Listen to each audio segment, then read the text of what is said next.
La sifunda khona sifunda indaba ethinta uDavide. uDavide ke bantu abasha ungomunye wabantu abasha abavezwe iBhayibheli. La kukhulunywa khona ngaye la. Akukhulunywa uDavide lo uyilo obe inkosi edumile kwaIsrael.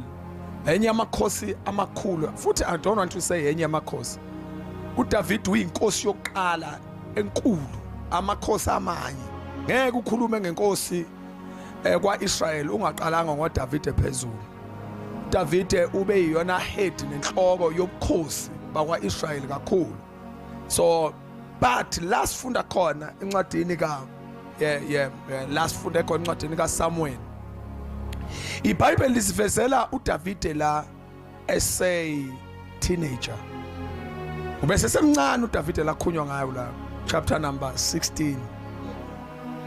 Kukhulunywa iBhayibheli la iBhayibheli likhuluma no Samuel. Samuel ke bekumprofeti bantu abasha. Cela ninginike nje attention ngoba ngizobona ukuthi ngilethwe yini la. uSamuel bekungumprofeti kaNkuluNkulu ngalesi sikhathi sika Davide. uNkulunkulu ukhuluma naye ke ngaleso sikhathi bekubusa inkosi bantu abasha igama layo kuthiwa uSaul. uSaul waba inkosi eyayikhethwe abantu kodwa ke futhi yafunwa abantu uNkulunkulu. Yayisikhethwa uNkulunkulu eyikhethela abantu. Wayibeka ehlalweni yabusa lenkosi yayisiphambana nezwi likaNkulunkulu. Kwaba inkosi nje engalaleli disobedient. Now ke last funda khona chapter 16 sifunda la uNkulunkulu khona esekhathele izenzo zikaSaul. Esefuna ukumkhipha ehlalweni ukuba fake inkosi ezomlalela. Phakathi ke kwalolo inhlelo lithi iBhayibheli uNkulunkulu ke uSamuel ke ubenza umsebenzi wakhe njengomprofeti. Umprofeti umsebenzi wakhe bekuhlanganisa izulu kanye nabantu. Ethatha izwi enkosini, ethatha inhliziyo kaNkulunkulu eyiletha kubantu. Nokubakhulekela ke futhi abantu athatha izinto nezenzo nezikhalo nenhliziyo yabantu eyisa uNkulunkulu. Athatha inhliziyo kaNkulunkulu ayilethe kubantu. Athatha inhliziyo yabantu ayilethe kuNkulunkulu. iBhayibheli liyasivezela ke la ukuthi uSawuli ekuphithizeni kwakhe engasenzi into efuna uNkulunkulu, God decided ukuthi uSawuli amkhiphe esihlalweni somkhosi abeke enye inkosi.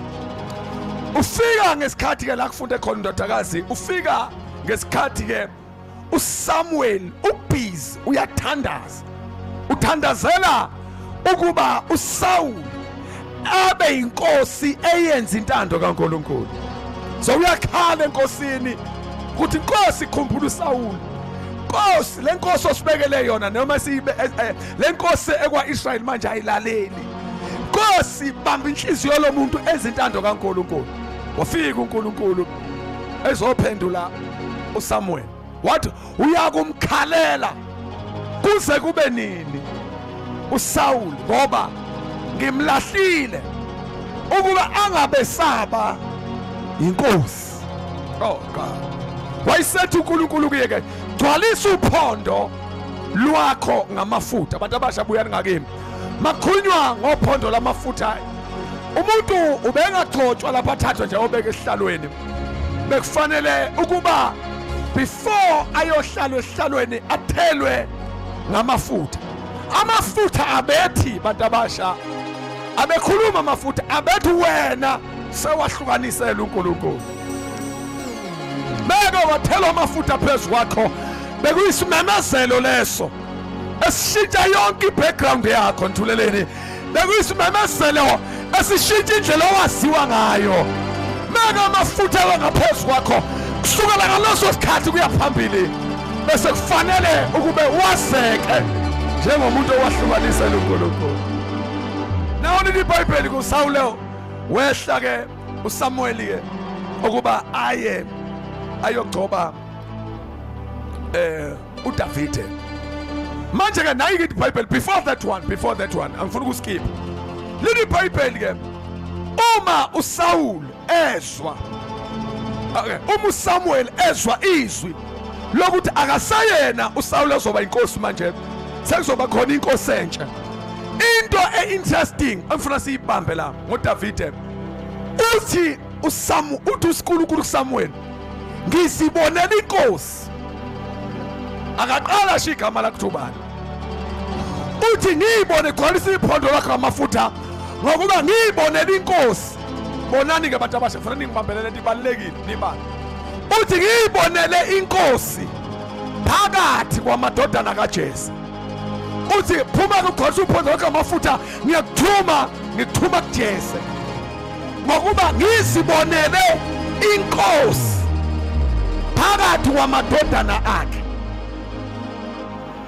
Bukani ke thina sizoyilanda la into ayenze. Ngifuna sibale izinto eziwu3 noma eziwu4 ezenze uDavide waba senhlizweni kaNkulunkulu.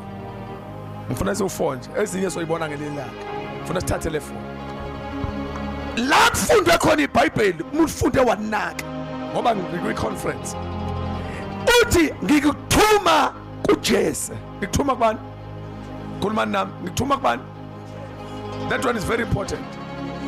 Akasho ukuthi ngikuthuma kuDavide, uthi ngikuthuma kuJese.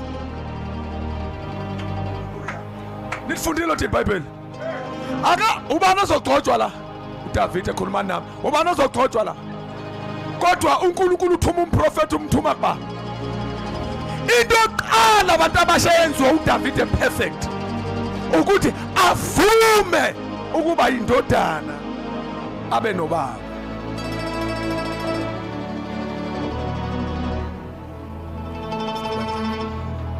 Ngiyeza lapha eduze kwakho nje ubungakusho amen nje bese ngilapho. Into yokuqala eyasebenzela uDavide, abantu abaningi babuka uDavide sewisa uGoliath, kanti uDavide engakamuyisa uGoliath kunezinto ezingama-qualities uDavide wayeyiphethe. David was the son. He was a son. uDavide into enkulu nenhle ayenza ukuvuma ukuba indodana zayo, ukuvuma ukuthi athathe the position yokuba isana. Ukuba uDavide waka wenza iphutha waba umuntu omusha ongenababa, inkosi yayingeze ukwazi ukumthola ngoba lithi iBhayibheli ngikuthuma kuJese. Ngiyanishumayeza bantu abasha, into enkulu enhle eniyenzileyo. Ngizokubalela nenye enhle enziwa uDavide. Into enhle ayenzile ukuthi uba umuntu omusha okholwayo omamukela uJesu. Number 2, wawusuvuma ukuphathwa waba nomzala enkosini.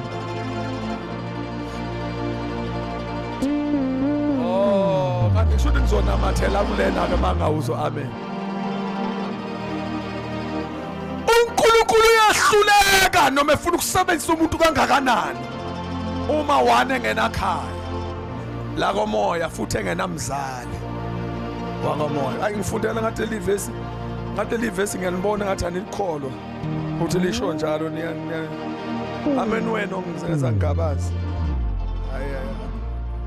Ibambe nje bhuti, uzoyizwa noma sengifuna yonke ngoba manje ngisale i-background nje efishane efuna ukuyifundela manje. Angishide ngikuthembe ngisho ukuthi nje eyifundela.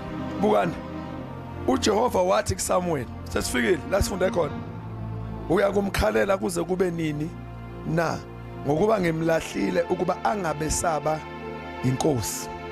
Anayibona lo ndawo phezu kaIsrayeli. Sifunda sonke ngithi zwana ke gcwalisa. Angibambela futhi bambela nje kancane ubani udlala. Okay.